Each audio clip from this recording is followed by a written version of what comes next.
여보, 김치찌개 좀 끓여와요. 고춧가루 많이 넣고, 나 오늘 매운 거 먹고 싶어.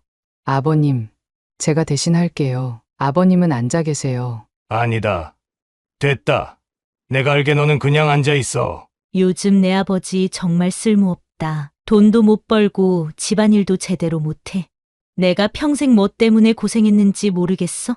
어머님, 아버님이 지금 경비일 하시면서 얼마나 고생하시는데요? 밤에 추운 데서 일하시고, 그 나이에 그 일이 얼마나 힘드신지 아세요? 그게 뭐, 당연히 해야지. 나한테 평생 미안해하면서 살아야지. 내 인생 다 망친 사람이 저 양반인데.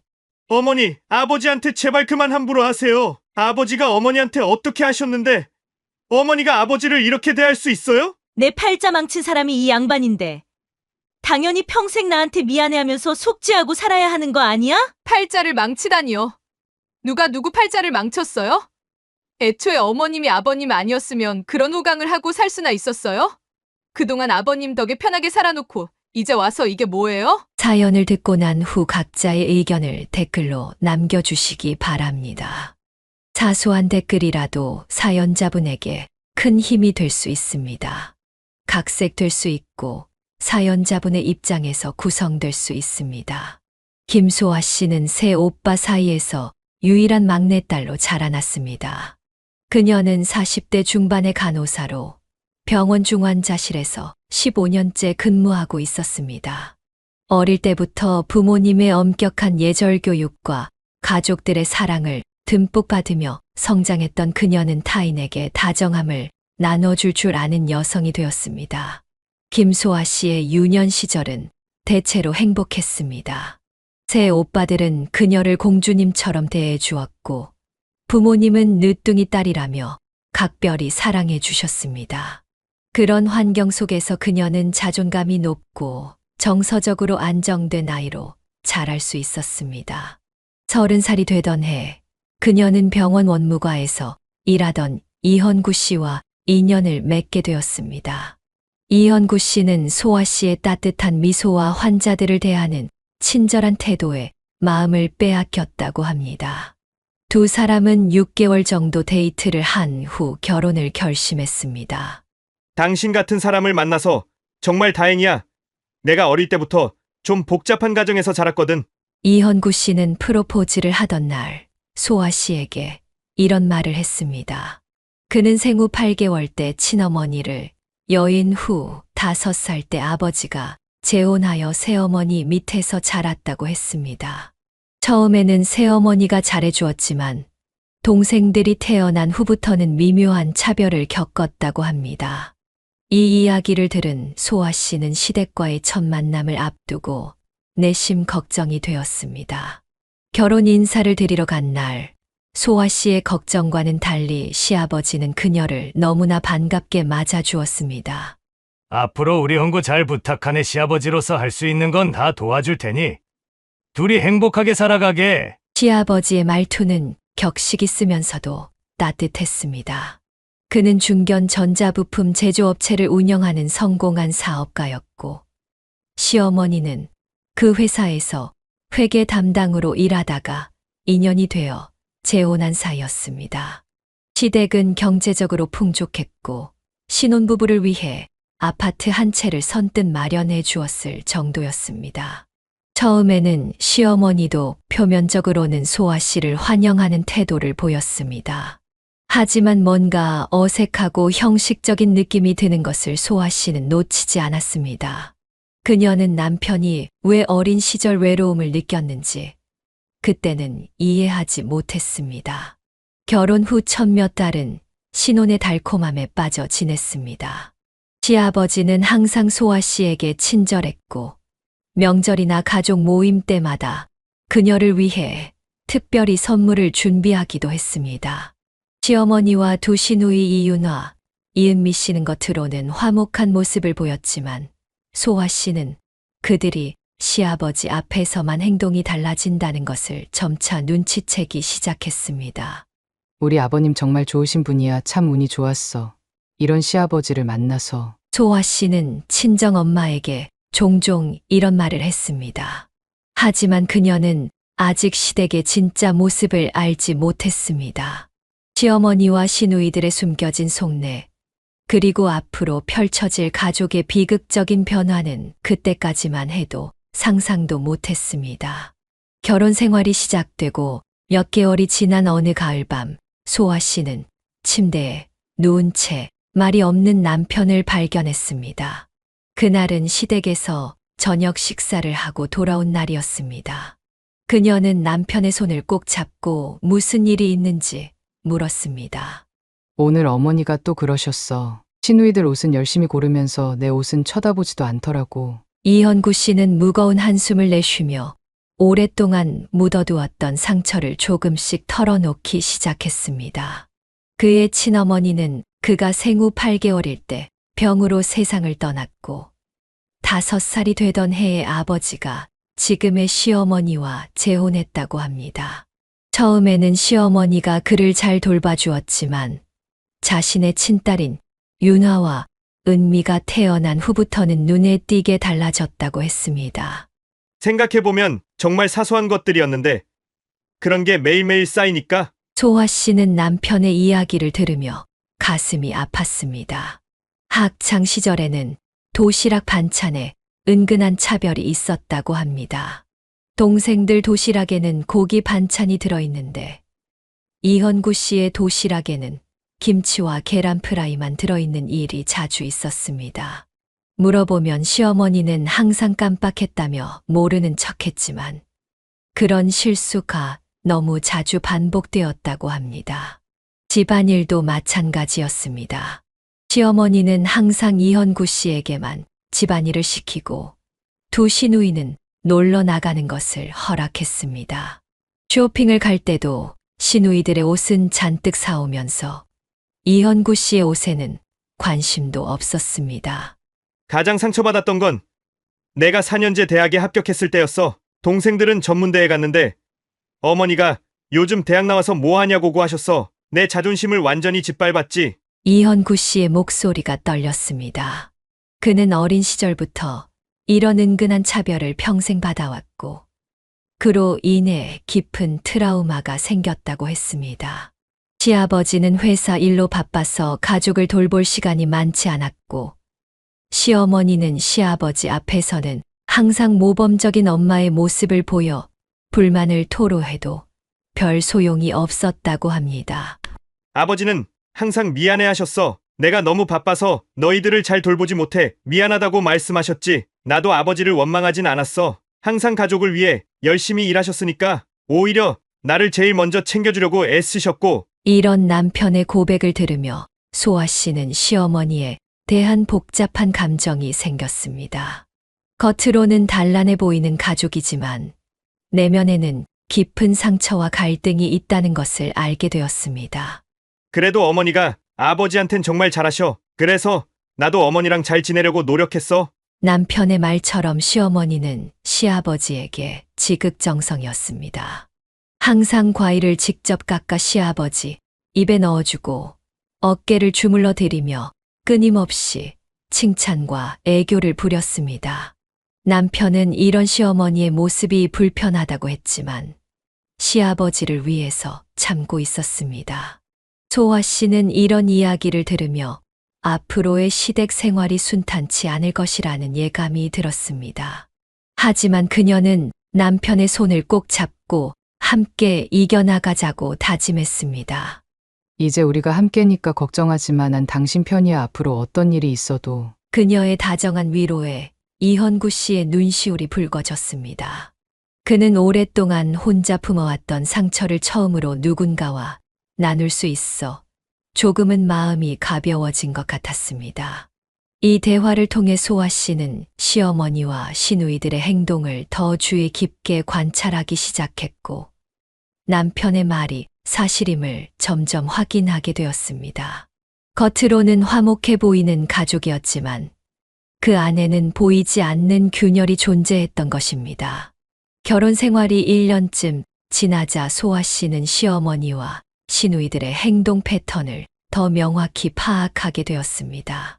매주 일요일 시댁 점심 식사 자리에서 그녀가 목격한 광경은 언제나 비슷했습니다.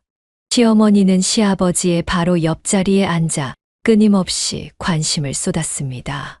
여보, 제가 아침에 일찍 나가서 특별히 골라온 거예요? 입 벌려봐요. 시어머니는 포크로 찍은 과일을 시아버지 입에 직접 넣어주며 눈을 반짝였습니다. 시아버지가 씹는 모습을 보며 연신 감탄사를 내뱉었습니다. 어떻게 과일 드시는 모습도 이렇게 멋있으세요? 어깨 뭉쳤죠? 제가 주물러 드릴게요. 이런 모습을 처음 봤을 때는 시어머니가 시아버지를 정말 사랑하는 줄 알았습니다. 하지만 그녀의 행동이 시아버지 앞에서만 달라진다는 점이 수상했습니다. 시누이들도 마찬가지였습니다. 큰 시누이 윤아 씨는 항상 시아버지 곁에 붙어서 교묘하게 애교를 부렸습니다. 아빠, 제가 다른 쪽 어깨 주물러 드릴게요. 어때요? 시원하죠? 처음에는 이런 모습이 깊은 부녀 관계의 표현이라 생각했지만 소아 씨는 곧 이 모든 것이 연기라는 사실을 깨달았습니다. 어느 날 남편이 속삭이듯 말했습니다. 저건 다 아버지 지갑을 10개 만들려는 연극이야. 어머니랑 두 동생들. 아버지 돈으로 얼마나 사치하는지 넌 모를 거야. 이현구 씨의 말대로 시댁에 방문할 때마다 현관에는 명품 쇼핑백이 가득했고 거실 한쪽에는 고가의 화장품과 옷들이 쌓여 있었습니다. 소아 씨는 시어머니와 시누이들의 생활 패턴에 충격을 받았습니다. 세 사람은 매달 한 번씩 유명 피부과에서 수백만 원짜리 시술을 받았고 주말마다 백화점 쇼핑은 필수 코스였습니다.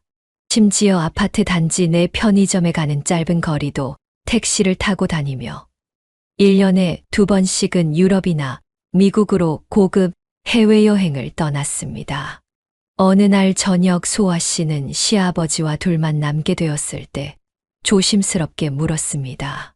아버님, 매달 생활비가 얼마나 드세요? 시아버지가 말한 금액을 듣고 그녀는 깜짝 놀랐습니다. 그것은 소아 씨와 남편 두 사람의 월급을 합친 것보다도 훨씬 많은 금액이었습니다. 시아버지는 한숨을 내쉬며 말했습니다. 나야 검소하게 살지만 이 집 여자들 쓰는 돈을 감당하기가 쉽지 않아. 그래도 가족이 행복하면 나도 좋으니. 하지만 시아버지의 표정에서 그녀는 근심을 읽을 수 있었습니다.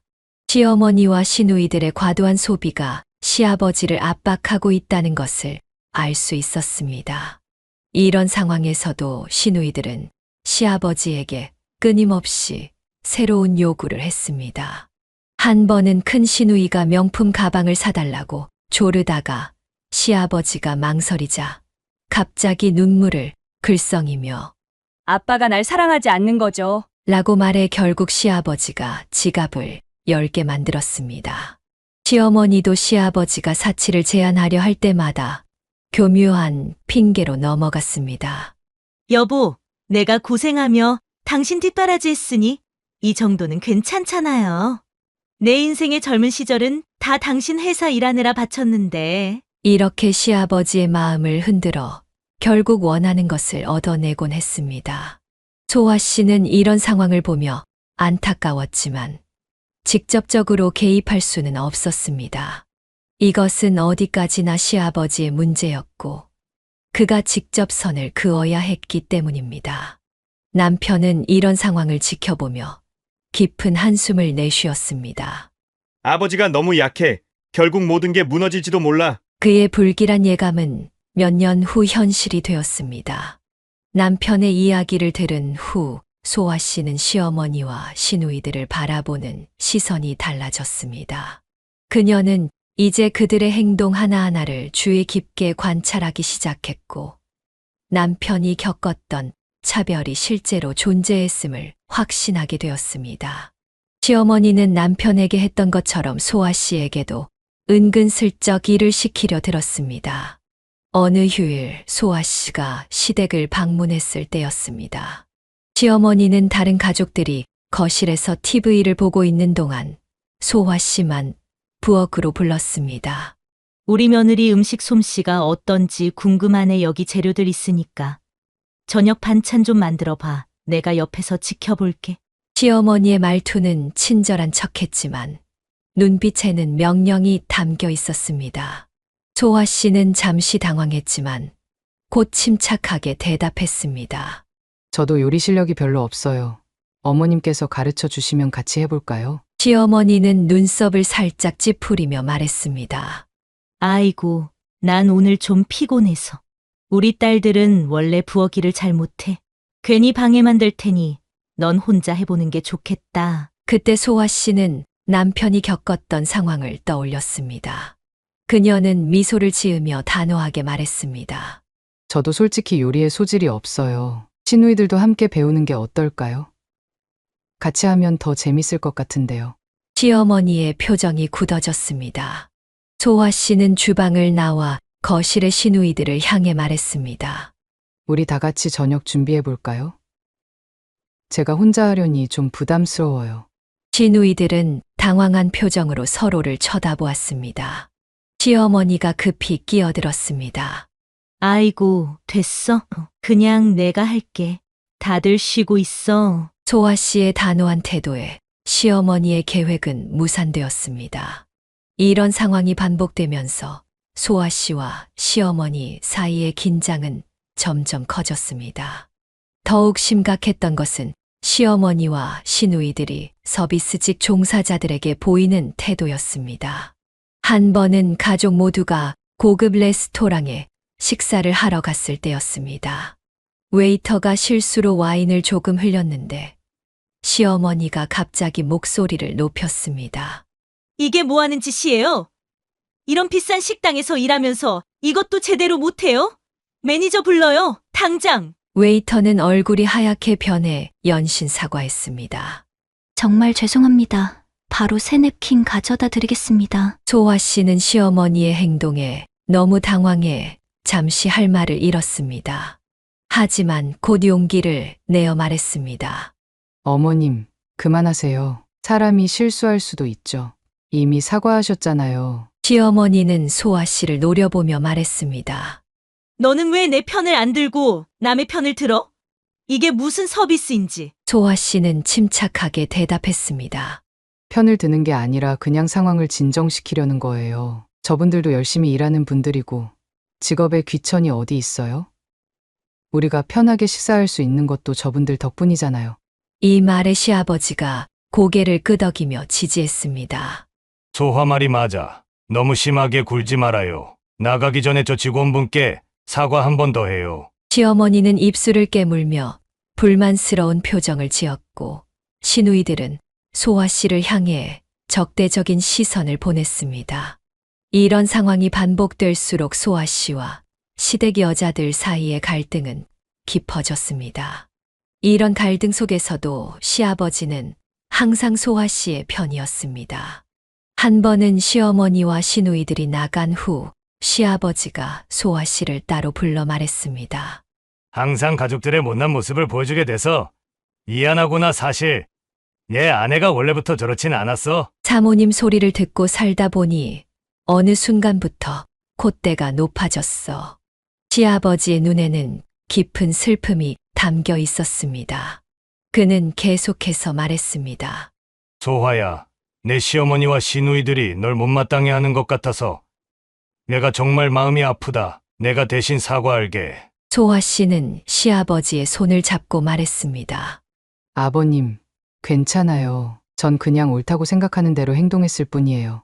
아버님은 전혀 사과하실 필요 없어요. 이런 시아버지의 따뜻함 때문에 소아 씨는 시댁의 다른 문제들을 견딜 수 있었습니다. 그녀에게 시아버지는 시댁에서 유일하게 마음을 나눌 수 있는 사람이었고, 그런 시아버지의 지지가 있었기에 소아 씨는 시어머니와의 갈등 속에서도 자신의 원칙을 지킬 수 있었습니다. 하지만 시어머니와 시누이들의 적대감은 점점 커져갔고, 소아 씨가 시댁을 방문할 때마다 불편한 기류가 흘렀습니다. 남편은 이런 상황에 마음이 아팠지만 소아 씨가 자신의 아픔을 이해하고 자신의 편이 되어준다는 사실에 고마움을 느꼈습니다. 고마워. 내 편이 되어줘서. 사실 평생 혼자 이런 상황을 견뎌왔는데 이제 너랑 함께라서 정말 든든해. 소아 씨는 남편을 꼭 안아주었습니다. 두 사람은 서로에게 의지하며 시댁의 복잡한 상황을 헤쳐나가기로 했습니다. 결혼 10년이 지난 어느 날 소아 씨의 전화기가 울렸습니다. 남편이었습니다. 그의 목소리는 평소와 달리 떨리고 있었습니다. 여보, 큰일이야. 아버지 회사가 파산 직전이래. 지금 내가 시댁으로 가는 중인데. 퇴근하면 바로 와줄래? 소아 씨는 퇴근하자마자 시댁으로 향했습니다. 도착했을 때 거실 분위기는 무거웠습니다.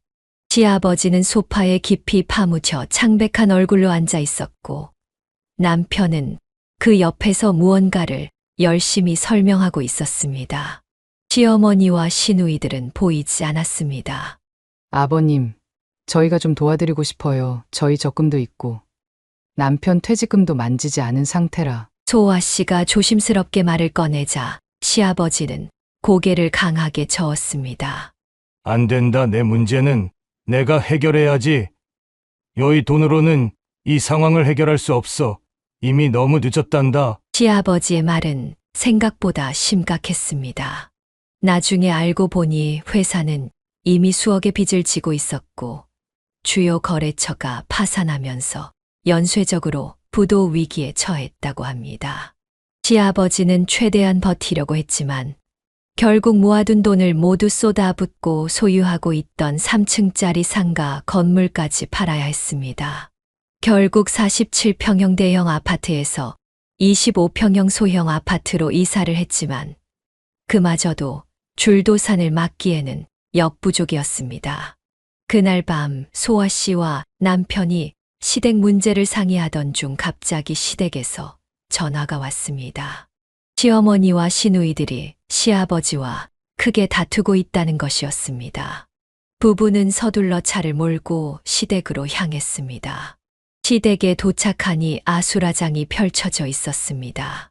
큰 시누이 윤아 씨는 얼굴이 불그락부르락해져서 소리를 지르고 있었습니다. 아빠, 내 결혼은 어떡하라고요? 준혁이네 부모님이 집은 기본으로 해줘야 한다고 했잖아요. 오빠는 집을 해줬으면서 왜 나는 안 돼요? 윤아 씨는 당시 결혼을 앞두고 있었는데 예비 시댁에서 신혼집을 마련해 달라는 요구가 있었던 모양이었습니다. 시아버지는 고개를 떨구고 침묵하고 있었습니다. 그 와중에 막내 시누이 은미 씨도 가세했습니다. 아빠, 내 필라테스 학원은요? 직장까지 그만두고 자격증 따느라 얼마나 고생했는데 이제 어떡해요? 나 계속 남의 학원에서 월급쟁이로 살아야 해요? 은미 씨는 필라테스 강사 자격증을 취득하고 시아버지가 학원을 차려주기로 약속했었던 것 같았습니다. 시아버지는 묵묵히 두 딸의 원망을 듣고만 있었습니다. 가장 충격적인 것은 시어머니의 반응이었습니다. 시어머니는 가장 화가 난 듯 했습니다. 당신이 어떻게 이럴 수 있어요? 내 인생 이제 다 망했어. 조심 좀 했어야지. 어쩌자고 그 오래 운영한 회사를 망하게 한 거야? 앞으로 우리 어떻게 살아요? 시어머니의 목소리에는 원망과 분노가 가득했습니다. 소아 씨는 놀랐습니다. 시어머니는 시아버지의 안위를 걱정하는 대신 자신의 미래와 생활 수준 변화를 걱정하고 있었습니다. 소아 씨와 남편은 더 이상 참을 수 없었습니다. 남편이 먼저 나섰습니다. 윤아야, 은미야! 너희들 정신 차려. 지금 아버지가 어떤 상황인데 그런 이기적인 말을 해? 너희 나이가 몇인데 그런 때를 써? 어른처럼 행동해! 소아 씨도 가만히 있지 않았습니다. 어머님, 어떻게 그런 말씀을 하실 수 있어요? 아버님이 평생 어머님을 위해 얼마나 헌신하셨는데요. 운이 없어서 사업이 안 된 거지. 아버님 잘못이 아니잖아요. 지금은 어머님이 아버님을 위로해 드려야 할 때예요. 그러나 세 사람은 이미 자신들의 분노와 상실감에 빠져 있었습니다. 윤아 씨와 은미 씨는 울음을 터뜨렸고 시어머니는 침실로 들어가 문을 쾅 닫아버렸습니다. 가장 가슴 아픈 건 그동안 당당하고 위엄 있던 시아버지의 모습이 완전히 사라지고 눈물을 흘리며 고개를 숙인 채 앉아 계신 모습이었습니다. 남편은 아버지 옆에 앉아 어깨를 감싸 안았습니다. 아버지, 힘내세요. 저희가 있잖아요. 다 잘 될 거예요. 소아 씨는 시아버지 앞에 무릎을 꿇고 앉아 그의 손을 잡았습니다. 시아버지의 손은 차갑고 떨리고 있었습니다. 아버님, 지금은 정말 힘드시겠지만 저희가 항상 곁에 있을게요. 함께 이겨내요.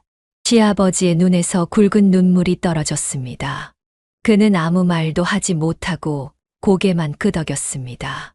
그날 이후 시어머니와 시누이들의 원망은 계속되었고 시아버지의 모습은 날이 갈수록 초라해져 갔습니다. 소아 씨와 남편은 자주 시댁을 방문하며 시아버지를 위로했지만 시아버지의 상황은 점점 더 악화되고 있었습니다. 그리고 시댁의 분위기는 완전히 달라졌습니다. 예전에는 시아버지를 중심으로 돌아가던 가정이었지만 이제는 시아버지를 향한 원망과 비난이 가득했습니다. 소아 씨와 남편은 시어머니와 시누이들의 태도를 보며 분노가 치밀었습니다. 어느 주말 소아 씨 부부는 시아버지를 돕기 위해 시댁을 방문했습니다. 도착하자마자 큰 시누이 윤아 씨의 울음소리가 들렸습니다. 거실에 들어가 보니 윤아 씨는 소파에 앉아 엉엉 울고 있었고 시어머니는 그 옆에서 딸을 달래고 있었습니다. 왜 우는 거야? 무슨 일 있어? 남편이 물었습니다. 시어머니가 한숨을 쉬며 대답했습니다. 내 동생 약혼 파혼됐어. 준혁이네 어머니가 결혼 조건이 안 맞는다고 하더라고. 윤아 씨는 더 크게 울음을 터뜨렸습니다. 다 아빠 때문이야. 아빠가 집 안 해준다 하니까 준혁이 엄마가 그러는 거라고. 내가 얼마나 준혁이를 사랑했는데? 이제 어떡해? 소아 씨는 시누이의 말에 어이가 없었습니다. 감정을 억누르며 차분히 물었습니다. 아가씨 정말 그 사람이 집 때문에 파혼한 거예요? 윤아는 눈물을 닦으며 대답했습니다. 그야 당연하지. 우리 처음 만났을 때 아빠가 사장님이라 그랬는데 이제 아무것도 아니잖아. 준혁이네서 딸 시집 보낼 때 최소한 집은 해줘야 한다고 했단 말이야. 소아 씨는 더 이상 참을 수 없었습니다. 그럼 그 사람은 아가씨를 진심으로 사랑한 게 아니네요. 물질적인 조건만 보고 결혼하려 했던 거잖아요. 오히려 지금 알게 된 게 다행 아닌가요? 그녀의 얼굴이 붉어졌습니다. 뭐라고요? 뭐가 다행이에요? 난 진짜 준혁이한테 미쳐 있었어요. 어떻게 그렇게 말할 수 있어요? 남편도 가만히 있지 않았습니다. 윤아야, 솔직히 생각해봐. 그 사람이 정말 너를 사랑했다면 집이 있건 없건 상관없었을 거야. 이건 아버지 탓이 아니라 그 남자의 문제지. 그러자 시어머니가 끼어들었습니다. 너희들 쉽게 말하네. 요즘 세상에 누가 빈털털이랑 결혼하겠어? 다 현실이야. 아버지가 망하지만 않았어도 우리 윤아 잘 시집 갔을 텐데. 소아 씨는 분통이 터졌습니다. 어머님, 평생 아버님 덕에 잘 사셨으면서 어떻게 그런 말씀을 하실 수 있어요? 아버님이 지금 얼마나 괴로우신데 이렇게 원망만 하시면 어떡해요? 시어머니의 눈이 커졌습니다. 넌 뭘 안다고 그래? 내가 얼마나 고생했는지 알아? 이제 와서 무슨... 소아 씨는 시어머니의 말을 자르고 윤아 씨에게 돌아섰습니다. 솔직히 물어볼게요. 그 남자가 당신을 조건 때문에 떠났다면 그건 당신의 가치를 몰라준 거예요. 아버님 탓이 아니에요. 만약 남자 쪽에서 당신의 조건만 보고 결혼하려 했다면 그건 당신 능력도 아니고 아버님 능력이었잖아요. 윤아 씨는 입을 벌렸다가 다물었습니다. 그녀의 눈에서 분노가 번쩍였지만 할 말이 없어 보였습니다. 너 지금 불난 집에 부채질하니? 내 딸이 상처받아 울고 있는데 왜 사람 속을 더 후벼 파? 시어머니가 소아 씨를 노려보며 말했습니다. 하지만 소아 씨는 물러서지 않았습니다. 어머님이랑 윤아 씨가 오히려 아버님 마음을 더 아프게 하고 계시잖아요. 회사 문 닫아서 힘든 아버님 속을 더 후벼 파고 있는 건 누구예요? 이 말에 방 한쪽에서 조용히 듣고 있던 시아버지의 눈에서 눈물이 흘러내렸습니다. 그의 모습은 예전에 당당했던 사업가가 아니라 완전히 패배하고 지친 노인 같았습니다. 남편은 아버지 곁으로 가 어깨를 감싸 안았습니다. 아버지, 괜찮아요. 저희가 있잖아요. 그날 이후로 소화 씨 부부와 시어머니, 시누이들 사이의 골은 더 깊어졌습니다.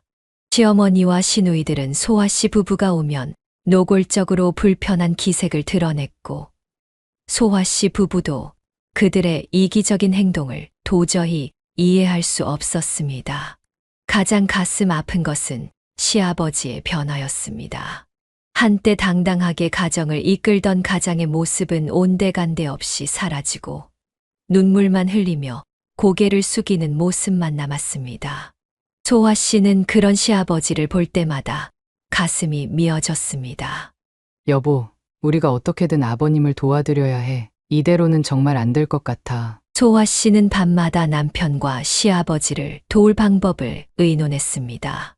그들은 경제적으로 도울 수 있는 방법을 찾아보았지만 시아버지의 빚이 너무 컸고 무엇보다 시아버지 자신이 도움을 완강히 거부했습니다.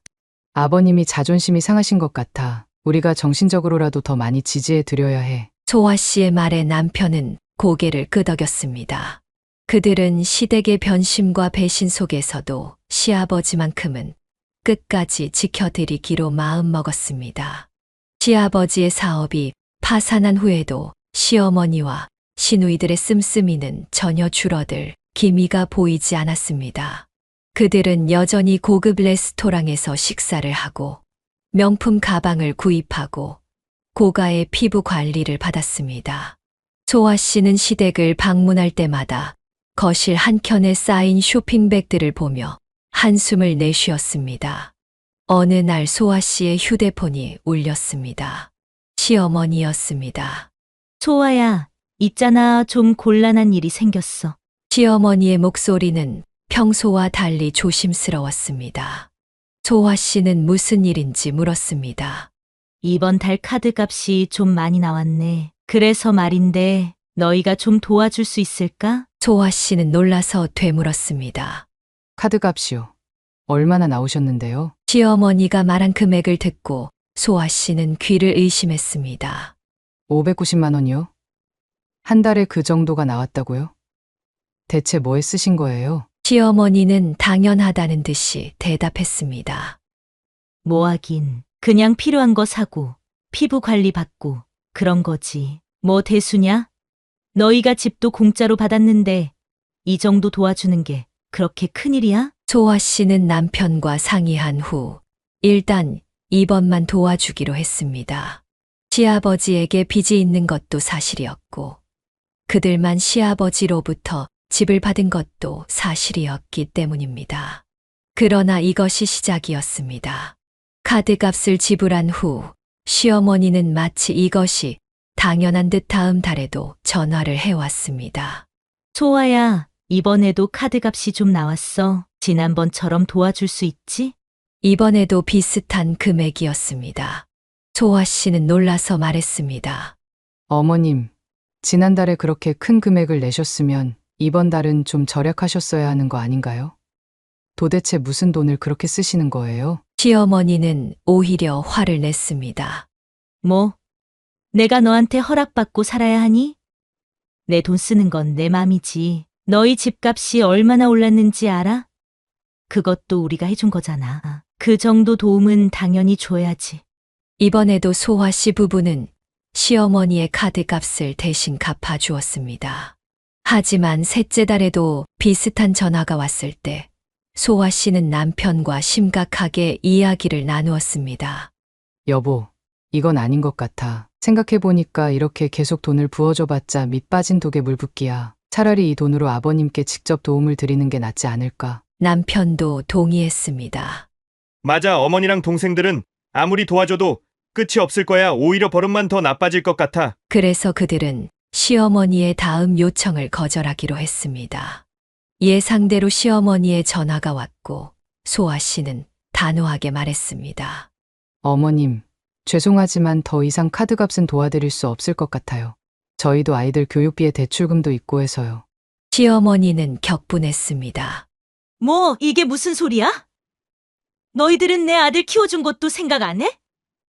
너희한테 집도 해준 거 생각 안 나? 양심이라는 게 있니? 소아 씨도 더 이상 참지 않았습니다. 어머님, 저희가 몇 달 동안 정말 많이 도와드렸잖아요. 어머님도 아버님에게 받을 거 다 받으셨으면서 왜 지금 와서 저희한테 손을 벌리세요? 게다가 정말 필요한 지출이라면 모를까. 계속 사치품에 돈을 쓰시면서 저희 보고 갚으라는 건 너무하신 거 아닌가요? 시누이들도 전화를 걸어 항의했습니다. 유나 씨는 울먹이며 말했습니다. 오빠, 억지도 정도껏 부려. 오빠만 신혼집 받고 우리는 아무것도 못 받았잖아. 그 집 팔아서 우리 나눠주던가. 남편은 냉정하게 대응했습니다. 유나야, 지금 내가 무슨 말을 하는 거야? 그 집은 아버지가 나한테 해준 거고, 너희들도 아버지한테 평생 사치하며 돈 쓰고 싶은 대로 다 써왔잖아. 그거 다 합치면 집 한 채 값보다 더 많을걸? 이제 와서 뭘 더 바라는 거야? 시어머니와 시누이들은 더 이상 카드값을 대신 내줄 사람이 없자 진땀을 빼며 돈을 마련해야 했습니다. 시어머니는 남은 보석을 팔았고 시누이들은 명품 가방과 옷을 중고 시장에 내놓았습니다. 하지만 그들의 습관은 쉽게 바뀌지 않았고 소화 씨 부부에게 계속 돈을 요구했습니다. 어머님, 그동안 아버님 덕에 호화롭게 사셨으면 이제는 현실에 맞게 생활하셔야죠. 저희도 더 이상 도와드릴 형편이 안 돼요. 소아 씨의 단호한 태도에 시어머니는 점점 더 적대적으로 변해갔습니다. 그녀는 이제 시아버지에게 돈을 요구하기 시작했습니다. 시아버지는 나이 들어 경비원으로 일하며 간신히 생계를 이어가고 있었는데 시어머니는 그마저도 빼앗아 자신의 필요를 채우려 했습니다. 소아 씨와 남편은 시어머니 몰래 시아버지를 도우려 했지만 시아버지는 자존심 때문에 거절했습니다.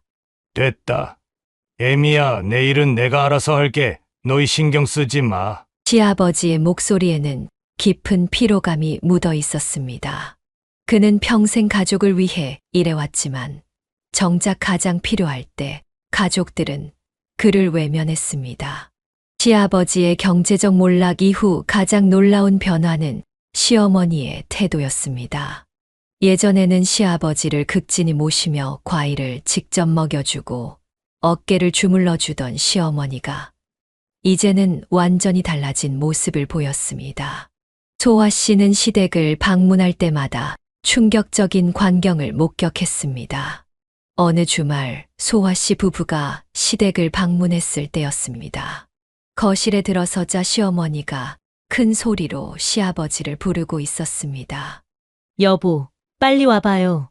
내 다리 좀 주물러 봐. 오늘 좀 아파서. 시아버지는 주방에서 빠르게 나와 시어머니 앞에 무릎을 꿇고 앉았습니다. 소아 씨는 그 모습을 보고 깜짝 놀랐습니다. 예전에는 항상 시아버지가 상석에 앉아 존경받던 모습이었는데 이제는 시어머니가 상석에 앉아 시아버지를 마치 하인처럼 부리고 있었습니다. 설렁설렁하지 말고 제대로 해요. 여기 아픈데. 시어머니는 명령하듯 말했고 시아버지는 아무 말 없이 순종했습니다. 소아 씨는 남편을 바라보았고 남편의 얼굴에도 충격과 분노가 가득했습니다. 식사 시간에도 시어머니의 횡포는 계속되었습니다. 여보, 김치찌개 좀 끓여와요. 고춧가루 많이 넣고, 나 오늘 매운 거 먹고 싶어. 시아버지는 조용히 일어나 주방으로 향했습니다. 소아 씨는 참지 못하고 따라갔습니다. 아버님, 제가 대신 할게요. 아버님은 앉아 계세요. 시아버지는 미소를 지으며 소아 씨의 손을 잡았습니다. 아니다. 됐다. 내가 알게 너는 그냥 앉아 있어. 시아버지의 목소리는 조용했지만 단호했습니다. 그의 자존심이 상하지 않게 하기 위해 소아 씨는 더 이상 고집하지 않았습니다. 거실로 돌아와 앉자 시어머니가 소아 씨에게 말했습니다. 요즘 내 아버지 정말 쓸모없다. 돈도 못 벌고 집안일도 제대로 못해. 내가 평생 뭐 때문에 고생했는지 모르겠어?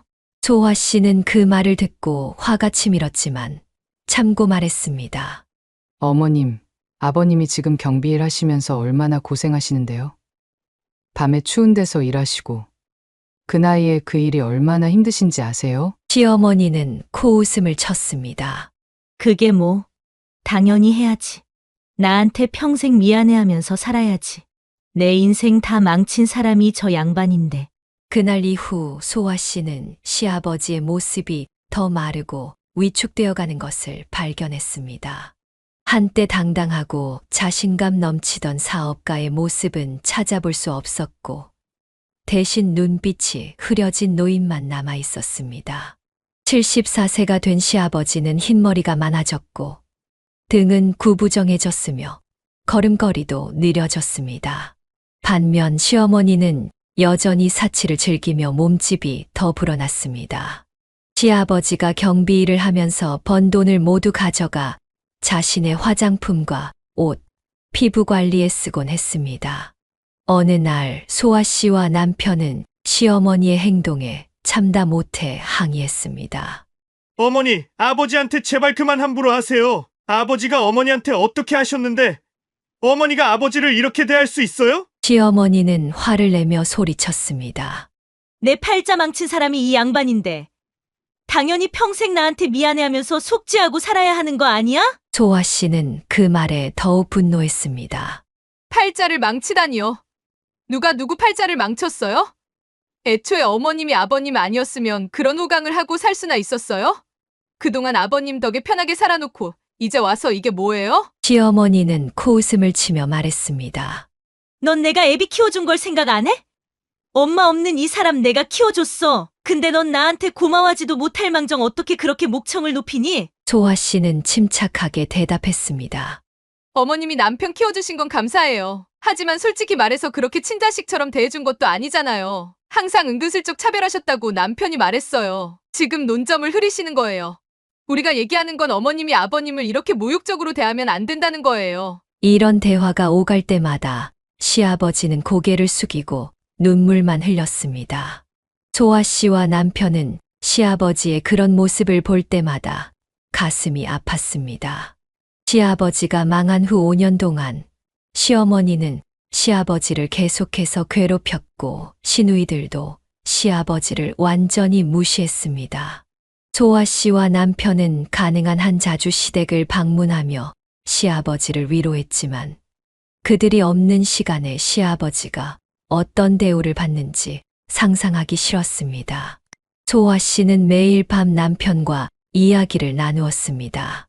그들은 어떻게 해야 시아버지를 이 상황에서 구해낼 수 있을지 고민했습니다.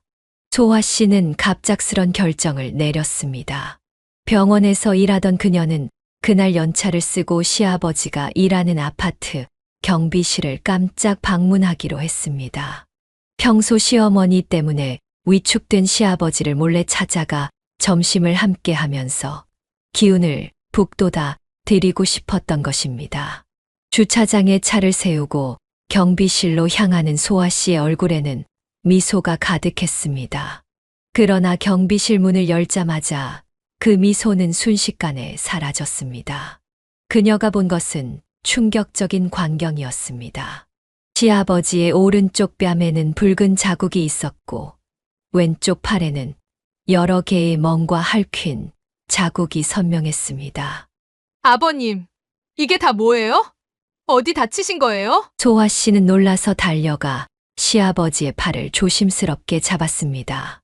시아버지는 깜짝 놀라 황급히 소매를 내려 상처를 가리려 했습니다. 애미야 갑자기 웬일이니? 이거. 그냥 부딪혀서. 그래 별일 아니야. 시아버지의 목소리는 떨리고 있었고 눈빛은 불안했습니다. 소아 씨는 간호사 경력으로 보아 이런 상처들이 단순한 부딪힘으로 생길 수 없다는 것을 알았습니다. 아버님, 저한테 거짓말하지 마세요. 이건 누군가가 핥히고 꼬집은 자국이에요. 대체 누가 이런 짓을? 소아 씨의 목소리가 떨렸습니다. 그녀의 마음 깊은 곳에서는 이미 답을 알고 있었지만 그것이 사실이길 바라지 않았습니다. 시아버지는 한동안 침묵하다가 깊은 한숨을 내쉬었습니다. 그냥 내 시어미가 자기 인생 돌려내라면서. 시아버지의 목소리는 점점 작아졌습니다. 그는 고개를 떨구고 계속했습니다.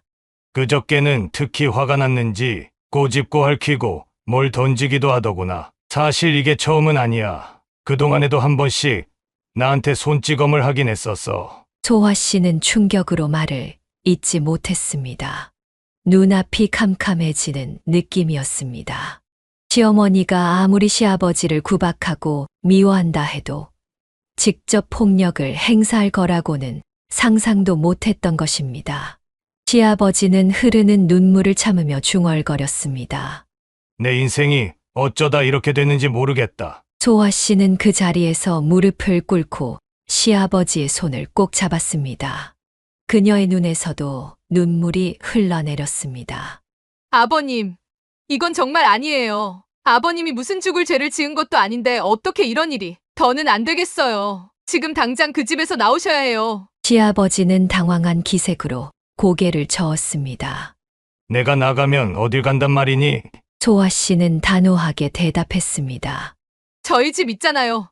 저희가 모실게요. 사실 남편과 저도 얼마 전부터 이 문제로 계속 고민하고 있었어요. 아버님을 이대로 두면 안 되겠다 싶어서요. 이미 아이들 방도 하나로 합쳐서 아버님 방까지 준비해놨어요. 시아버지의 눈에 놀라움이 가득했습니다. 정말이냐? 그래도 내가 어떻게 염치 없이 너희들 신세를 지고 살겠니? 소아 씨는 시아버지의 손을 더 꼭 잡았습니다. 아버님, 부모 자식이 같이 사는 게 왜 염치 없는 일이에요? 말도 안 되는 소리 하지 마세요. 지금 당장 저희 집으로 가시는 거예요. 약속하세요. 시아버지의 눈에서 굵은 눈물이 흘러내렸습니다. 약속하마 정말 고맙다. 애미야. 그날 소아 씨는 남편에게 즉시 연락해 상황을 설명했습니다. 남편은 일을 중단하고 바로 달려왔고 시아버지를 그들의 집으로 모셨습니다. 시아버지가 안전하게 소아 씨의 집에 도착한 후 소아 씨와 남편은 시아버지의 짐을 가지러 시댁으로 향했습니다. 시댁에 도착했을 때 시어머니는 놀란 표정으로 그들을 맞았습니다. 뭐야? 너희들이 연락도 없이 이 시간에 웬일이냐? 오라는 이 양반은 왜 퇴근도 안 하고? 소아 씨가 바로 이어 말했습니다. 아버님 제가 저희 집으로 모시고 갔어요. 오늘부터 아버님 저희가 모실 거예요. 시어머니의 얼굴이 순간 굳었다가 곧 분노로 일그러졌습니다. 뭐? 나랑 상의도 없이 나만 쏙 빼고 그 인간만 모시고 살겠다고. 너희 지금 내가 계모라고 차별하는 거야? 소아 씨는 더 이상 참을 수 없었습니다.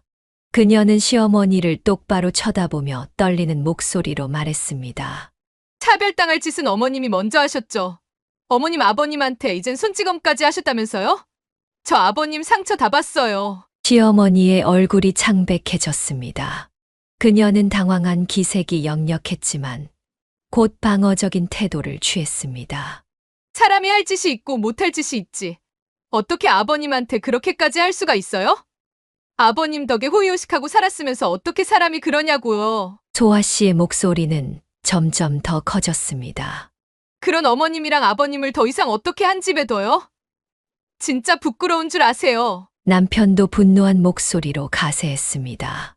어머니, 그래도 키워주셔서 감사한 은혜 오늘 이 자리에서 어머니가 아버지에게 한 집 똑같이 되짚어 드리지 않는 걸로 대신하겠습니다. 어차피 어머니는 아버지 은혜를 깡그리 잊어버린 죄 평생 달게 받게 되실 거예요. 시어머니는 점점 움츠러들었지만 여전히 반항적인 태도를 보였습니다. 사람이 우라가 치밀어서 부부싸움 좀 한 거 가지고 너희들 진짜 유난인 거 아니야? 소아 씨는 차갑게 대꾸했습니다. 부부싸움이요? 상처난 아버님 팔과 얼굴을 보셨어요? 그게 부부싸움으로 생긴 상처라고 생각하세요? 결국 시어머니는 버티지 못하고 소리쳤습니다. 그래, 그 인간 데려가라. 데려가. 짐도 싹 다 가져가 버려. 남의 자식 키워놔봐야 다 소용없구나. 아이고, 서러워서 원. 소아 씨와 남편은 시어머니의 히스테릭한 반응을 무시하고 시아버지의 짐을 모두 챙겨 집으로 돌아왔습니다. 그날 밤 시아버지는 소아 씨의 집에서 오랜만에 편안한 잠을 이루었고 소아 씨 부부는 이제야 시아버지를 제대로 보호할 수 있게 되었다는 안도감에 가슴을 쓸어내렸습니다. 시아버지를 모신 지 하루가 지난 다음 날 저녁 소아 씨 가족은 화목한 저녁 식사를 마치고 있었습니다. 아이들은 시아버지에게 학교 이야기를 신나게 들려주고 있었고, 시아버지는 오랜만에 편안한 미소를 짓고 있었습니다. 그때 갑자기 초인종이 요란하게 울렸습니다. 인터폰을 확인한 소아 씨는 깜짝 놀랐습니다. 시어머니와 두 시누이가 서 있었던 것입니다. 남편이 문을 열자 세 사람은 기다렸다는 듯이 거칠게 안으로 들어왔습니다. 이게 무슨 일이세요? 소아 씨가 당황한 표정으로 물었습니다. 시어머니는 거실에 앉아 있는 시아버지를 향해 도끼 어린 눈빛을 던지며 말했습니다. 우리 영감 데려가서 좋겠네? 그래, 이혼하자고. 근데 나한테도 줄 거 있어야지. 소아 씨는 어리둥절한 표정으로 되물었습니다. 무슨 말씀이신지. 시어머니는 턱을 치켜들고 오만하게 말했습니다. 이 집 얼마짜리야? 처음엔 3억대였는데 지금은 8억 된 거 알아? 그 절반인 4억은 당연히 내 몫이지. 그 돈 내놓으면 이혼하고 너희 다시는 안 볼게. 방 안이 순간 얼어붙었습니다. 소아 씨와 남편은 황당함에 아무 말도 나오지 않았습니다. 시아버지는 믿을 수 없다는 눈빛으로 시어머니를 쳐다보았습니다. 소아 씨가 정신을 차리고 말했습니다. 어머님은 웬 말도 안 되는 소리예요? 저희 재산이 어머님이랑 무슨 상관인데요? 이거 참 황당하네요. 시어머니는 기세등등하게 외쳤습니다. 뭐가 말도 안 돼? 이 집 누가 해준 건데? 우리 돈으로 산 거잖아. 큰 시누이 윤화도 거들었습니다. 새언니네만 집 받고 우린 아무것도 못 받았어. 그래 놓고 뭐가 불공평하다는 거야? 소아 씨는 냉정하게 대답했습니다. 그건 아버님이 주신 거지 어머님이 주신 게 아니잖아요. 그동안 어머님 세 분이 명품백에 해외여행에 쓴 돈 다 합치면 집값 하나는 훌쩍 넘을 텐데요. 지금 와서 이런 억지를 부리시면 어떡해요? 남편도 단호하게 말했습니다. 더 이상 말하지 마세요. 나가주시면 좋겠어요. 소아 씨가 문 쪽을 가리키며 그들을 내보내려 했을 때 갑자기 뺨에 화끈한 통증이 느껴졌습니다. 시어머니가 그녀의 얼굴을 세게 내리친 것입니다. 지금 저를 때린 거예요? 소아 씨가 충격에 빠져 물었습니다. 시어머니는 오히려 더 큰 목소리로 소리쳤습니다. 그럼 버릇없는 년이 시어미한테 대들어? 더 맞아볼래? 소아 씨는 공포와 분노가 뒤섞인 목소리로 말했습니다. 어머님, 이러시면 나중에 크게 후회하실 겁니다. 시어머니가 비웃듯 말했습니다. 후회. 내가 뭘 어쩔 건데. 뭐 어떻게 할 건데. 그때까지 충격에 빠져 있던 남편이 소아 씨에게 달려와 그녀를 감쌌습니다. 여보, 괜찮아? 어디 많이 아파? 그리고 그 순간 가장 예상치 못한 일이 벌어졌습니다. 조용히 앉아있던 시아버지가 갑자기 일어나 시어머니 앞으로 다가갔습니다. 그의 얼굴은 분노로 일그러져 있었습니다. 이런 미친 여자를 봤나? 시아버지는 시어머니의 뺨을 3번 연속으로 세게 때렸습니다. 시어머니가 당한 것과 같은 방식으로, 그러나 훨씬 더 세게 말입니다. 방 안에 모두가 얼어붙었습니다. 시어머니가 비명을 질렀습니다. 시아버지는 시어머니의 팔을 강하게 잡고 소리쳤습니다. 내가 감히 누굴 때려? 그동안 날 몇 번이나 때렸는데? 내가 널 위해 평생 일해 바쳤는데 이게 내가 할 짓이야? 이제는 내 며느리까지 건드려? 시누이들이 비명을 지르며 시아버지를 말리려 달려들었습니다. 아빠, 미쳤어요? 어떻게 엄마를 때려요? 시아버지는 분노에 차서 계속 소리쳤습니다. 당장 이 집에서 꺼져! 은혜도 모르는 것들! 내가 준 거 다 토해내고 당장 나가! 시누이들은 시아버지를 막으려고 팔을 휘두르며 달려들었습니다. 남편이 재빨리 시누이들을 제지했습니다. 이게 무슨 짓이야? 아버지한테 손댈 생각 마. 그동안 아버지 등골 빼먹고 살았으면 이제 그만해. 은혜를 원수로 갚는 짓 좀 그만해. 시어머니와 시누이들은 쫓겨나지 않겠다며 소파에 드러누우려고 했습니다. 소아 씨는 더 이상 참을 수 없어 휴대폰을 꺼내들었습니다. 경찰에 신고할게요. 불법 침입에 폭행까지. 이젠 법의 심판을 받으세요. 여보세요? 여기 불법 침입자들이 있어요. 게다가 제가 폭행까지 당했어요. 빨리 와주세요. 시어머니의 얼굴이 창백해졌습니다. 뭐, 며느리가 시어미를 경찰에 고발해? 소아 씨는 단호하게 대답했습니다. 법을 어기면 대가를 치러야죠. 제 얼굴을 때린 건 어머님이잖아요. 시어머니는 당황하여 소리쳤습니다. 그럼 나도 신고할 거야. 방금 내가 맞은 것도 똑같이. 시아버지가 비웃듯 말했습니다. 그래, 신고해. 근데 내 몸에 상처들 보이지? 병원 진단서도 있어. 내가 그동안 날 학대한 증거야. 똑같이 신고당하고 싶어. 시어머니의 얼굴이 하얗게 변했습니다. 그녀는 말문이 막혔습니다. 결국 출동한 경찰에 의해 시어머니와 시누이들은 집 밖으로 끌려나갔습니다. 소아 씨에게 폭행을 한 죄로 시어머니는 경찰서로 연행되었고, 소아 씨는 처벌을 원한다고 확실히 말했습니다. 경미한 처벌로 끝날지 모르지만 분명한 교훈이 필요해요. 이런 폭력이 다시는 반복되면 안 되니까요. 소아 씨의 단호한 결정에 시어머니는 겁에 질린 표정을 지었지만 이미 돌이킬 수 없는 상황이 되었습니다. 시어머니의 폭행 사건 이후 시아버지는 무거운 결심을 내렸습니다. 소아 씨와 남편이 저녁을 준비하는 동안 그는 거실 소파에 앉아 두 사람을 불렀습니다. 잠깐 둘이 이리 와 볼래? 시아버지의 표정이 평소와 달리 단단해 보였습니다. 소아 씨와 남편이 그의 앞에 앉자 시아버지는 깊은 한숨을 내쉬었습니다. 결정했다. 정식으로 이혼 신청을 할 거야. 남편이 놀라며 물었습니다. 정말 그러실 거예요? 어머니랑 결혼 생활이 거의 40년인데 시아버지는 고개를 끄덕였습니다. 사실 그동안 망설였던 건 사람을 함부로 버려선 안 된다는 생각 때문이었어. 그리고 내가 너무 무기력해서 이혼을 미뤄왔던 것도 있고. 하지만 이제는 안 되겠다. 그 사람은 더 이상 내 아내가 아니야. 소아 씨는 시아버지의 손을 꼭 잡았습니다. 아버님, 저희가 전폭적으로 지지할게요. 어떤 결정을 하시든 저희는 아버님 편이에요. 시아버지의 눈가에 미소가 어렸습니다. 고맙다. 이제 와서 생각해보니 왜 이 결정을 더 일찍 내리지 못했는지 후회가 되는구나. 그러나 이혼 과정은 순탄치 않았습니다.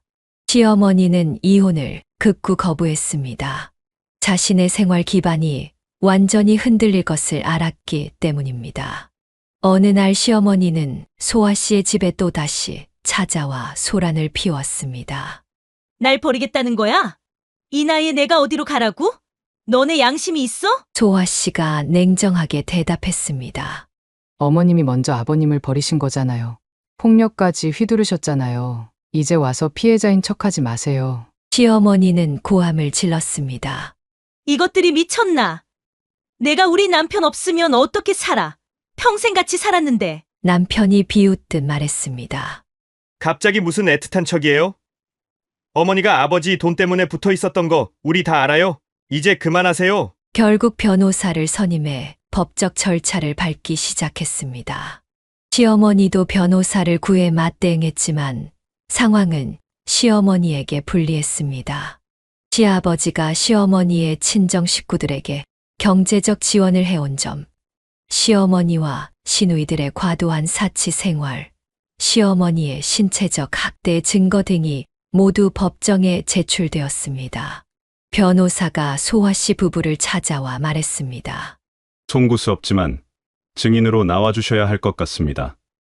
특히 폭행 장면을 직접 목격하신 분들이라. 소아 씨는 망설임 없이 답했습니다. 당연히 나갈게요. 아버님을 위해서라면 뭐든지 하겠습니다. 법정에서 소아 씨는 시어머니의 행동에 대해 모두 증언했습니다. 시아버지의 팔과 얼굴에 있던 상처들, 경비원으로 일하며 번 돈을 시어머니가 빼앗아 간 일, 자신의 뺨을 때린 일까지. 법정은 소아 씨의 증언에 충격을 받은 눈치였습니다. 재판은 예상대로 시아버지에게 유리하게 끝났습니다. 시어머니는 매우 불리한 조건으로 이혼을 받아들일 수밖에 없었습니다. 시아버지의 유일한 재산이었던 작은 아파트마저 팔아 빚을 갚아야 했고, 시어머니와 시누이들은 월세방을 구해 이사해야 했습니다. 이게 웬 날벼락이야. 평생 살던 집에서 쫓겨나다니. 시어머니가 집을 나서며 통곡했습니다. 큰 시누이도 울먹이며 소리쳤습니다. 우리가 뭘 그렇게 잘못했다고 이 꼴이야? 다 오빠랑 새언니 때문이야. 소아 씨는 그들의 원망에 아무 반응도 보이지 않았습니다. 시어머니와 시누이들은 결국 저렴한 월세 아파트를 구해 셋이 함께 살게 되었습니다. 방 하나에 거실 하나짜리 작은 집이었습니다. 한편 소아 씨 가족은 시아버지를 정성껏 모셨습니다. 시아버지는 처음에는 적응이 어려워 보였지만 점차 편안해졌습니다. 소아 씨의 두 아들은 할아버지를 무척 좋아했고 학교에서 돌아오면 항상 할아버지 방부터 찾았습니다. 할아버지, 오늘 태권도에서 발차기 배웠어. 한번 보여줄까? 우와, 우리 손자 정말 멋지구나.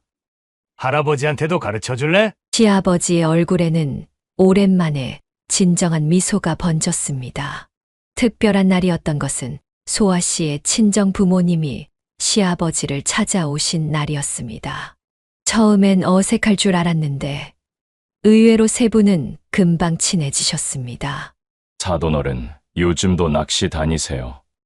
저도 젊었을 때 낚시 좀 했거든요. 소아 씨의 아버지가 시아버지에게 말을 걸었습니다.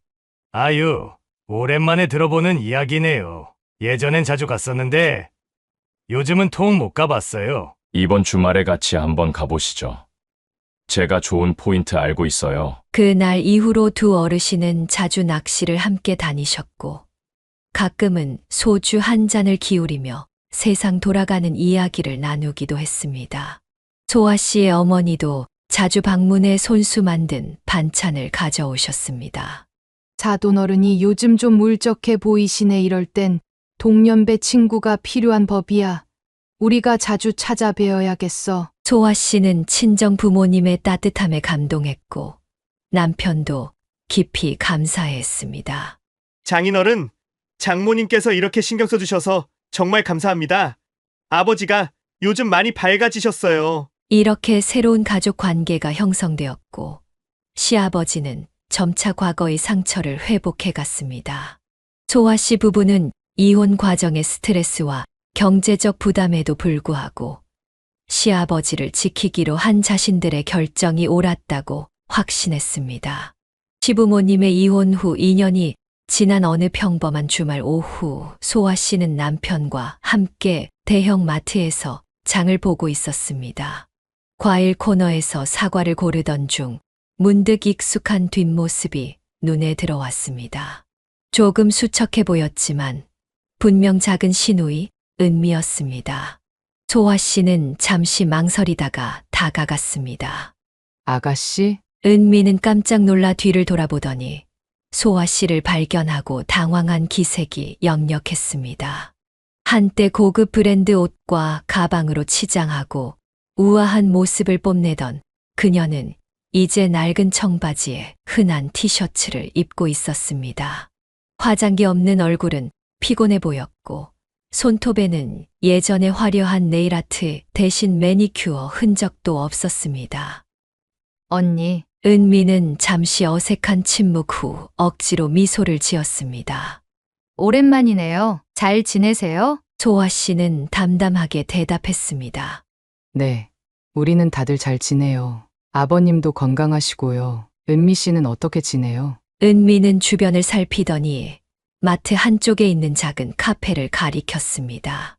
잠깐 시간 있으세요? 커피 한 잔 할래요? 카페에 앉자 은미는 한숨을 깊게 내쉬었습니다. 그녀의 얼굴에는 지난 2년간의 고생이 묻어나 있었습니다. 솔직히 말하면 전 그냥 그렇게 살아요. 필라테스 학원 강사 일도 오래 못했어요. 처음엔 괜찮았는데 원장님이 월급을 자꾸 미루고 부당한 요구를 많이 해서 결국 그만뒀어요. 지금은 동네 작은 카페에서 아르바이트하고 있어요. 소아 씨는 조용히 듣고 있었습니다. 은미는 계속해서 말을 이어갔습니다. 유나 언니랑도 연락이 거의 끊겼어요. 몇 달 전에 마지막으로 연락했을 때 언니는 무슨 다단계 사업에 빠져서 전라도 쪽으로 내려갔다고 하더라고요. 처음엔 잘 된다고 자랑하더니 얼마 안 가서 전화도 안 받고 나중에 알아보니 그 사업이 거의 사기에 가까웠고 언니는 거기에 투자한 돈을 다 잃었대요. 지금은 어디서 뭐 하는지도 모르겠어요. 소아 씨는 놀라움을 감추지 못했습니다. 그럼 지금 어머님은 어떻게 지내세요? 은미의 눈에 잠시 물기가 돌았습니다. 엄마는 처음엔 식당에서 일하셨어요. 주방 보조로요. 근데 그 일이 생각보다 너무 힘드셨나 봐요. 허리를 다치셔서 지금은 요양 중이에요. 국민연금이랑 기초생활수급비 받으면서 근근히 살고 계세요. 제가 가끔 돈을 보태드리긴 하는데 제 형편도 넉넉지 않아서. 소아 씨는 잠시 어떤 말을 해야 할지 몰라 커피잔만 만지작거렸습니다. 한때 그토록 오만하고 이기적이었던 시어머니와 시누이들이 이제는 각자의 방식으로 고난을 겪고 있다는 사실이 믿기지 않았습니다. 사실 언니, 제가 많이 후회하고 있어요. 은미가 갑자기 말했습니다. 아버지가 잘 나가실 때 우리가 너무 사치스럽게 살았어요. 돈 관리도 안 하고 미래를 전혀 생각하지 않았죠. 아버지가 항상 해결해 두실 거라고만 믿었으니까. 지금 생각하면 우리가 정말 이기적이었어요. 소아 씨는 은미의 솔직한 고백에 조금 놀랐습니다. 그녀는 시누이의 손을 가볍게 잡았습니다. 과거는 과거예요. 지금부터라도 자립해서 살아가면 돼요. 은미는 미소를 지으려 했지만 금세 표정이 어두워졌습니다. 쉽지 않아요. 평생 남의 도움만 받으며 살아왔으니까 사회생활도 서툴고 돈 관리도 못하고 이렇게 힘들게 살 줄 몰랐어요. 그녀는 잠시 침묵했다가 조심스럽게 물었습니다. 아버지는 정말 잘 지내세요? 소아 씨는 고개를 끄덕였습니다. 네, 정말 잘 지내세요. 처음엔 많이 우울해하셨지만 지금은 손자들과 지내는 시간도 즐기시고 동네 노인회에서 바둑도 두시고 그러세요. 가끔 친정아버지랑 낚시도 다니시고요. 은미의 눈에 눈물이 고였습니다. 다행이네요. 전 사실 아버지가 보고 싶어요. 하지만 제가 무슨 면목으로 찾아가겠어요. 그때 우리가 얼마나 못되게 굴었는데. 소아 씨는 복잡한 감정에 휩싸였습니다. 시누이들이 시아버지를 학대하고 외면했던 기억이 떠올랐지만 지금 눈앞에 있는 은미의 모습은 너무나도 초라하고 상처받은 모습이었습니다. 아무리 미워했던 사람이라도 이렇게 추락한 모습을 보는 것은 결코 기분 좋은 일이 아니었습니다. 시간이 해결해 줄 거예요. 지금은 각자 삶에 집중하는 게 좋을 것 같아요. 헤어질 때 은미는 소아 씨에게 조심스럽게 명함을 건넸습니다. 혹시 아버지가 저에 대해 물어보시면 연락처 좀 알려주세요. 집으로 돌아오는 길에 소아 씨는 시누이들의 현재 상황을 남편에게 이야기했습니다. 남편은 깊은 한숨을 내쉬었습니다. 그들이 자업자득이긴 하지만 들으니 마음이 좋진 않네. 특히 어머니가 몸까지 아프시다니. 소아 씨는 창밖을 바라보며 생각에 잠겼습니다. 그녀는 시누이들과 시어머니에게 여전히 좋은 감정을 갖고 있지는 않았지만 그들이 겪는 고통을 보며 어느 정도 연민을 느꼈습니다. 결국 모든 것은 인과응보였습니다. 시아버지의 돈에만 의존하며 살았던 그들은 자립할 능력을 기르지 못했고 결국 현실의 냉혹한 벽에 부딪히고 만 것입니다. 그 무렵 시아버지에게 또 다른 변화가 찾아왔습니다. 경비원으로 일하던 아파트 단지에서 고령을 이유로 더 이상 일을 할 수 없다는 통보를 받게 된 것입니다. 처음 이 소식을 들었을 때 시아버지는 충격을 받은 듯 했습니다. 이제 진짜 쓸모없는 늙은이가 됐네. 시아버지는 소파에 깊이 몸을 파묻고 중얼거렸습니다. 소아 씨는 이런 시아버지의 모습이 안타까웠습니다. 그동안 무엇이든 열심히 일하며 가족을 부양해온 분이 갑자기 일자리를 잃게 되니 자존감에 큰 타격을 입은 것이 분명했습니다. 아버님, 그런 말씀 마세요. 이제 좀 편히 쉬실 때도 됐잖아요. 그동안 얼마나 고생하셨어요. 소아 씨가 위로했지만 시아버지의 우울함은 쉽게 가시지 않았습니다. 가족들은 모두 시아버지를 돕기 위해 노력했습니다. 남편은 퇴근 후에는 항상 시아버지와 바둑을 두거나 TV를 함께 보며 시간을 보냈고 손자들은 학교에서 있었던 재미있는 이야기들을 신나게 들려주었습니다. 할아버지, 내일 우리 반에서 백일장 있는데 할아버지 이야기록을 쓰려고요. 제가 자랑스러운 우리 할아버지하고요. 어이구, 그렇게 글 쓰면 상 못 받을 텐데 다른 주제로 쓰렴. 아니에요. 할아버지가 어려운 시간도 잘 이겨내고 지금 우리랑 행복하게 사는 거 진짜 멋진 일이에요. 손자의 순수한 말에 시아버지의 눈가가 붉어졌습니다. 소아 씨도 시아버지를 위한 특별한 방법을 생각해냈습니다. 어느 날 아침 시아버지가 외출 준비를 하고 있을 때였습니다. 아버님, 지갑 좀 보여주세요. 응. 지갑은 왜? 소아 씨는 시아버지의 지갑을 받아들고 몰래 30만 원을 넣은 후 다시 건넸습니다. 남자는 지갑이 두둑해야 당당하니까요. 거절하지 마시고 받으세요. 시아버지는 당황해하며 손사래를 쳤습니다. 아니, 이게 뭐야? 이런 거 필요 없어. 너희가 매달 주는 용돈도 받기 미안한데. 소아 씨는 단호하게 고개를 저었습니다. 예전에 아버님이 돈 많으실 때 저희에게 베풀어 주셨던 것처럼 이제는 저희가 아버님께 보답할 차례예요. 이 집도 아버님 덕분에 생긴 거잖아요. 그리고 아버님이 저희 아이들한테 맨날 용돈 주시는 것도 다 알아요. 시아버지의 눈에 눈물이 고였습니다. 그는 소아 씨의 손을 꼭 잡았습니다.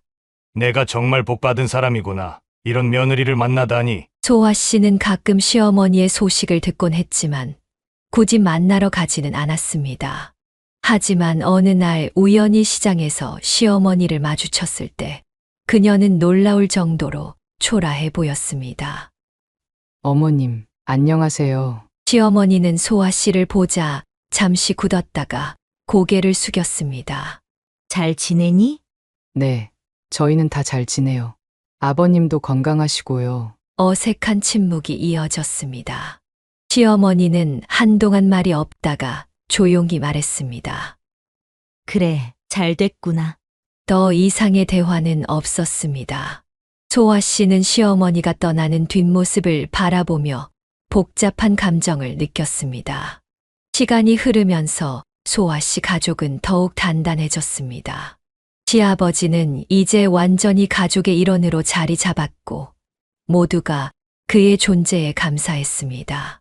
어느 주말 저녁 가족 모두가 둘러앉아 식사를 하던 중 시아버지가 문득 말했습니다. 내가 요즘 많이 생각해봤어. 인생이란 게 참 묘한 것 같아. 회사가 망하고 모든 걸 잃은 줄 알았는데 오히려 진짜 소중한 걸 찾았으니. 남편이 고개를 끄덕이며 말했습니다. 맞아요. 아버지, 우리 가족이 이렇게 더 가까워졌잖아요. 소아 씨는 시아버지와 남편을 번갈아 바라보며 미소 지었습니다. 강한 바람이 불어야 나무의 뿌리가 깊어진다는 말이 떠올랐습니다. 그들 가족은 분명 큰 풍파를 견뎌냈고 그 결과 더 단단하고 깊은 유대를 형성하게 되었습니다.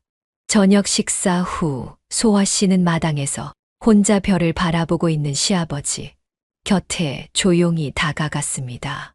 아버님, 추우실 텐데 안으로 들어가세요. 시아버지는 따뜻한 미소를 지으며 대답했습니다. 애미야, 내가 참 고맙다. 내가 아니었으면 지금쯤 나는 어떻게 됐을지. 소아 씨는 시아버지의 어깨에 자신의 손을 살포시 얹었습니다. 저희가 고마워해야죠. 아버님은 저희 가족의 기둥이세요. 그들은 말없이 한동안 밤하늘을 바라보았습니다. 잠시 후 집 안에서 아이들이 할아버지를 부르는 소리가 들렸고 시아버지는 환한 미소를 지으며 집 안으로 향했습니다. 소아 씨는 그런 시아버지의 뒷모습을 바라보며 깊은 만족감을 느꼈습니다. 진정한 가족이란 피보다 더 진한 것이 있다는 것을 그녀는 이제 분명히 알고 있었습니다. 사연을 듣고 댓글을 남겨주시기 바랍니다. 사소한 의견일지라도 사연자분에게는 큰 힘이 됩니다. 노골적인 악성 댓글은 사연자분에게 상처가 될 수 있으니 삼가주시기 바랍니다.